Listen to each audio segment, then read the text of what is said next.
Hello guys, आज हम खेलने वाले हैं सुपर हीरो का गेम। और यहाँ पे हमारे पहले सुपर हीरो कैप्टन अमेरिका की एंट्री हो चुकी है।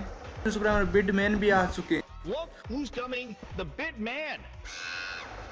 और ये कौन सा सुपर हीरो है? मंकी बंदर यहाँ पे क्या कर रहा है? Hey, you monkey, get a चौथे Sonic super hero Man. Black Spiderman भी आ गए हैं। वाओ! सो गाइज, आप हमारे चैनल को सब्सक्राइब करें ऐसे ही गेम और देखने के लिए।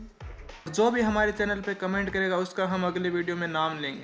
आप हमारे कमेंट में बताएं कि हम अगले वीडियो में कौन से कैरेक्टर को लें, बंदर को लें या फिर कैप्टन अमेरिका को लें। Thank you guys. और आज हमें इस गेम से यह भी पता चला कि बंदर भी एक सुपर हीरो होता है। आने वाले वीडियो में हम इस गेम को पूरा खेलेंगे और आप हमारे चैनल को सब्सक्राइब करें आगे वाले वीडियो देखने के लिए। Thank you guys.